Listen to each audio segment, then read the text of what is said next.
안녕하십니까. 통일나우의 이영아입니다. 한 주간의 통일 소식 브리핑에서 전해드립니다. 통일부는 지난 한 해 동안 정부가 추진한 대북, 통일정책 관련 내용을 설명하기 위해 2020 통일백서를 발간했습니다. 올해로 30주년을 맞은 통일백서에는 한반도 평화 프로세스의 진정과 남북관계 발전을 위한 정부의 구상과 노력들을 분야별로 서술했습니다. 통일백서는 1만 부를 발간해 배포하며 통일부 누리집에 게재돼 국민들이 편리하게 열람할 수 있습니다.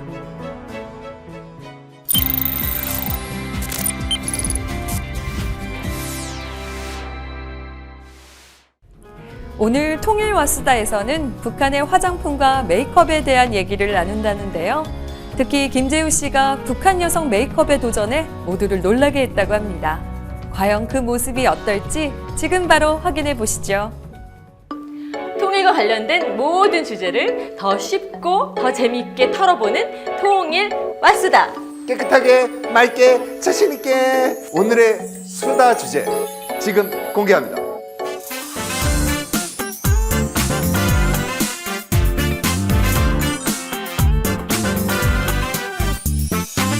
오늘 밤엔 좀 뭔가 될 것 같아. Alright, come on. 느낌대로 막 놀아보는 거야. 아, 촉촉해. 아, 얼굴이 뽀개지겠어요? 네. 통일뽀시는 아, 김재우님. 물감 피부가 됐네. 아니 알고 보니까 그루밍족이시네. 너무 어려운 말 아닌가요? 그루밍족이요. 요즘 이렇게 자기 관리 많이 하신 남자분들 그루밍족이라고 하거든요. 맞아요? 그렇다면 저는 그루밍족이 맞습니다. 아 그래요? 그럼요. 관리하는 건가요? 그럼요. 요즘에 이 세월을 막 정통으로 맞고 있거든요. 탈모도 오고 머리도 쉬고. 어떻게 하세요 집에서? 아내가 손수 이렇게 얼굴을 찰흙처럼 마사지도 해주고. 네.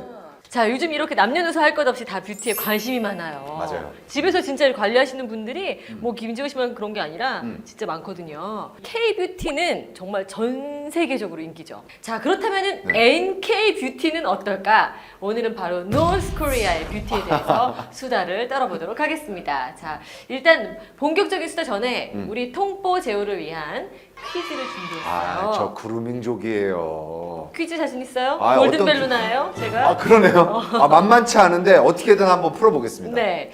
자, 준비되셨죠? 네. 남한과 북한이 화장품 용어부터 많이 다르거든요. 네. 그래서 북한 화장품 용어를 문제로 낼 테니까 네. 그걸 맞춰보시면 됩니다. 하, 될까, 이거? 던져보시죠. 자, 첫 번째 문제. 북한에서 살결물이라 부르는 이것은 무엇일까요? 숭늉. 아, 숭늉, 살결물. 뭔가 뽀얗잖아. 사골, 사골, 사골. K-뷰티라니까, K-뷰티. 사골 같은 거 먹어야 피부도 뭔가 정답은 스킨입니다. 되게 쉽네요, 의외로. 약간 비슷하게 갈 뻔했어요. 네. 조금만 더 갔으면 좋은데 정답으로 처리할 수 없습니다. 자 그리고 로션은 물크림이라고 한대요. 자 아니 이게 너무 쉬운 것 같아요. 우리 그럼 난이도를 조금 더 높이겠습니다. 네. 북한에서 삐야라고 불리는 이것은 나이트 웨이터. 뭐라고요? 야, 삐야, 여기 눈을 뭔가 삐게 만드는 아이라인. 아이라인. 아이라인. 삐야? 삐야. 뭔가 어. 삐야 아닙니다. 네 아니죠. 삐아가 도대체 뭐지? 네, 이거는 비비크림이요. 아, 오늘 삐아가 잘 먹었습니다. 그거죠. 네.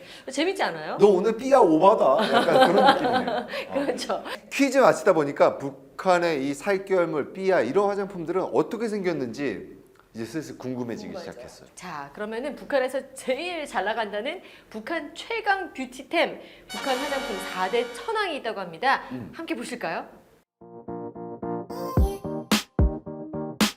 저게 지금 다 북한 화장품 브랜드인 거죠? 굉장히 고급스럽네요. 미백 물크림 딱 써있네요, 진짜. 은하수. 뭔가 믿음이 간다. 브랜드 이름이 다 예뻐요. 우리 말을 사용했고. 아니 근데 이렇게 화장품 브랜드가 다양할 줄도 몰랐고 그리고 생각보다 뭔가 이름들이 굉장히 레트로해서 정감 가고 더 좋은 거예요. 맞아요. 그런 것 같아요. 봄 향기 기억나시죠? 네네네. 이게 다른 브랜드는 몰라도 정말 북한에서 봄 향기를 모르는 여성은 없다 할 정도로 아주 압도적인 브랜드 파워를 가진 그 화장품이고요. 그리고 개성하면 뭐가 떠오르세요? 개성 만두. 도시. 만두. 아니 오늘 뷰티라니까. 만두 화장품이 있을 수 없잖아요. 이렇게 짧다. 북한에 대한 상식. 짧은 게 아니라 네. 계속 먹는 생각만 하고 있는 거예요 지금.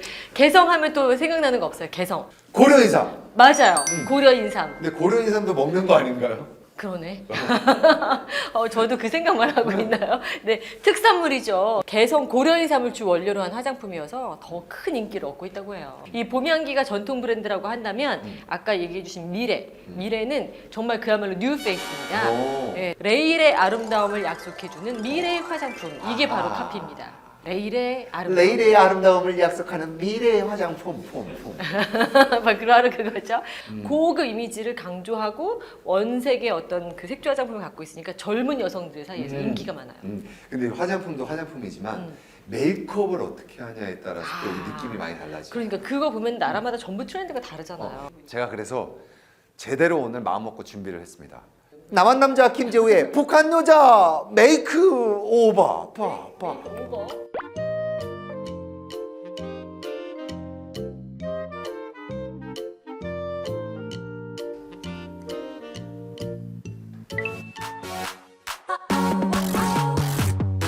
북한에서는 굉장히 하얀 피부색을 선호합니다.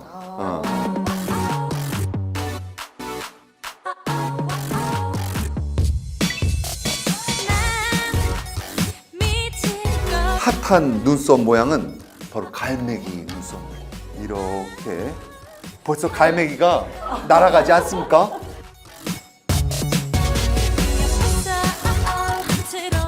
뭐 하시는 거예요? 반짝입니다.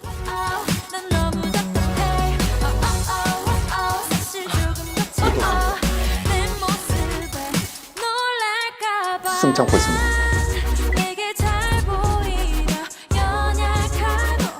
북한 여성들은 도톰한 미나 씨 같은 도톰한 입술을 선호합니다.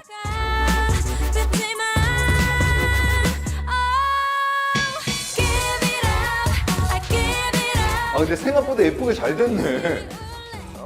그러네요. 만족하십니까? 전 이 프로그램의 재물인가요? 아니 근데 마음에 걸리는 게 네. 저는 비록 이렇게 잘 따라하지 못했지만 제가 볼 때는 우리 여성분들은 충분히 이 화장이 익숙하니까 그 유튜버 분의 유튜브를 보면서 뭔가 이 북한 메이크오버를 연습해 보는 것도 굉장히 좋을 것 같아요. 나중에 혹시나 통일이 됐을 때 네. 북한 메이크업을 하고 북한으로 놀러 가는 그 상상을 하면 너무 행복할 것 같아요. 그러네요. 이 북한 화장품과 또 화장법에 대해서 오늘 알아보면서 많이 웃고 또 네. 남북한의 거리를 오늘도 또 한 뼘 이렇게 좁혀봤습니다. 오늘은 많이 넓힌 것 같습니다. 이제 갑자기 되게 네, 오늘은 많이 멀게 넓힌 것 느껴져요, 같아요. 사실. 네. 네. 아, 제가 실수했네요, 얼굴에다가. 자, 저희는 다음 주에 더 재미있는 수다거리를 찾아서 돌아오도록 하겠습니다. 다음 주에도 날래 만나러 오시라오. 요즘 코로나 때문에 외출하고 싶어도 참는 분들 많으신데요. 이왕 집에 있어야 한다면 이 기회에 지식을 채워보시는 건 어떨까요? 4월에 듣는 통일 강의 첫 번째 북한사회 편입니다. 통일교육원 교수 김진환입니다. 우리가 지금 가볼 수 없지만 어쨌든 통일을 위해서 더 많이 알고 더 많이 인식해야 될 북한 사회에 대한 이해를 조금이라도 높일 수 있기를 기대하면서 강의를 시작하겠습니다.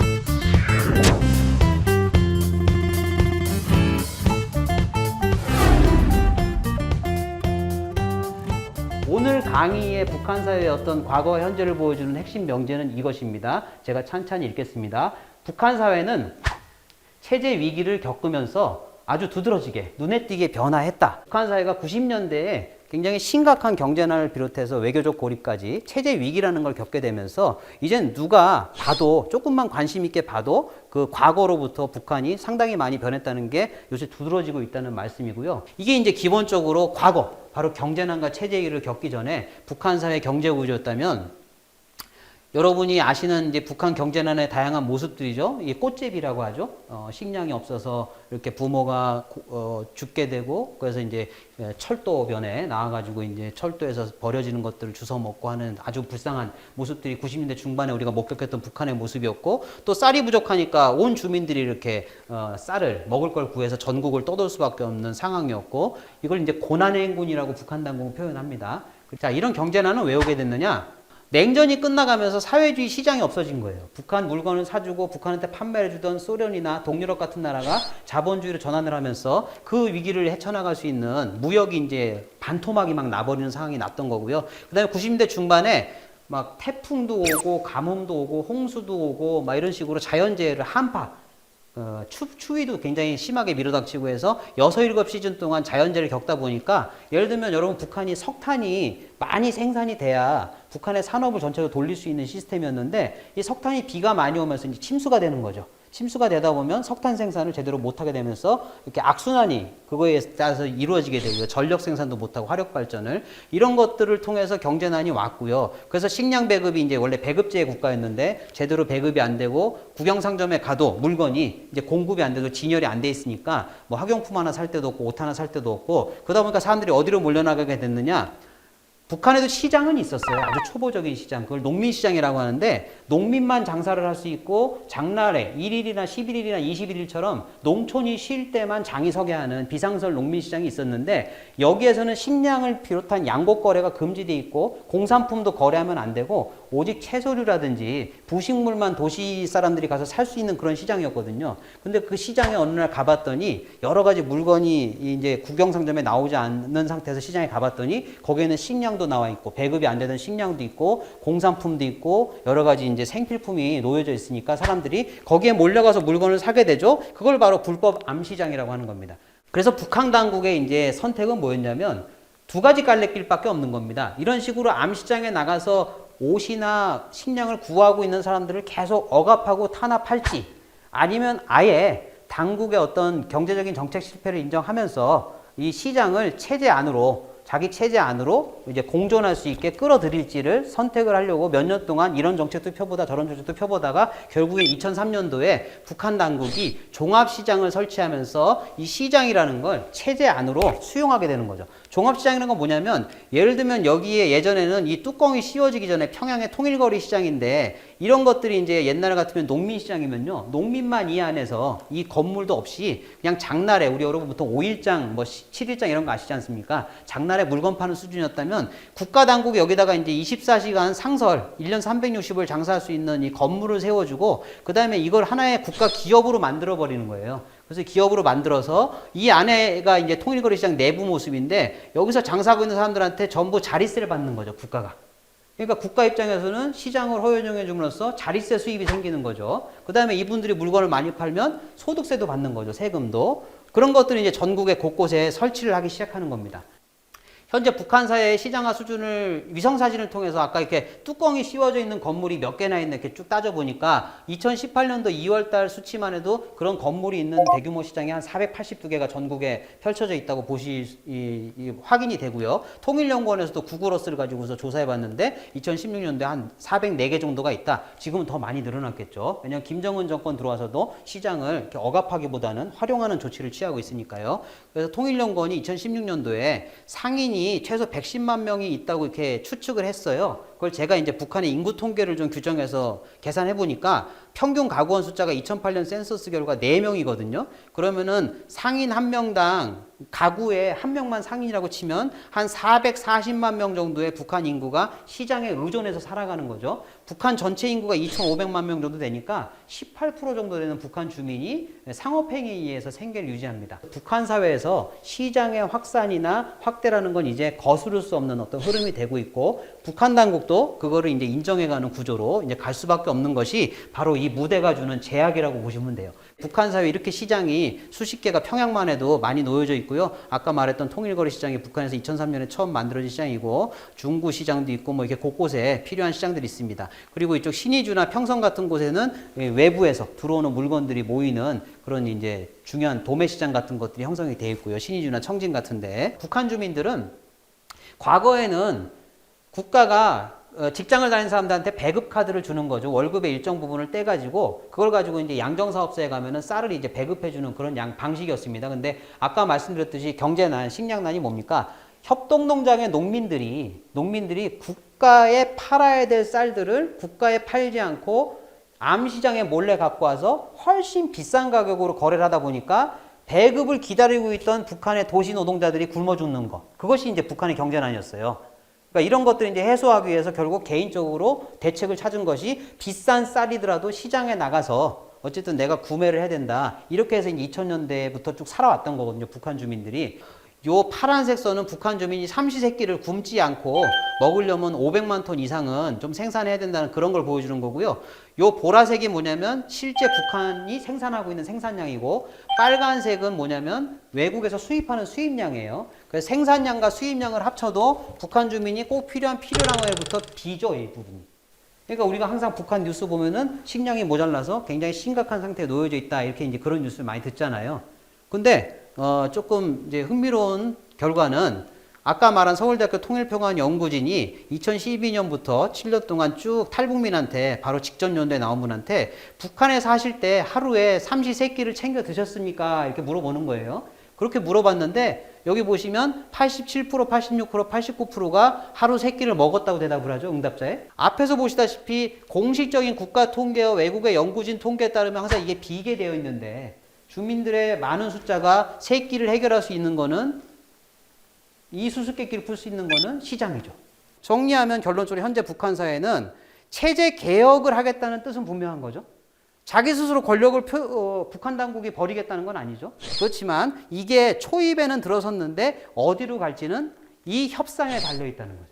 이 구조 위에서 노동당 김정은 정권이 선택했던 것이 바로 미국과의 협상을 통해서 개혁개방의 안정적인 대외적 조건을 만들어내고 그걸 통해서 체제 개혁을 성공시키면서 좀 더 많은 부를 창출해냈던 중국 공산당, 베트남 공산당이 갔던 길을 북한에서도 가고 싶다라는 것이 현재 상황이고 주민들은 일정 정도 그런 부분들에 대한 요구와 압력을 지금 가지고 있다라는 것.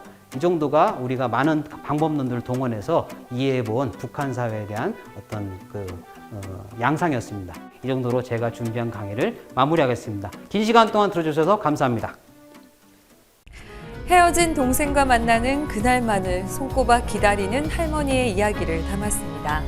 통일부 29초 영화제 수상작 하나가 된다는 것 내일의 현실입니다 보시며 통일나우를 마칩니다. 시청해주신 여러분 고맙습니다.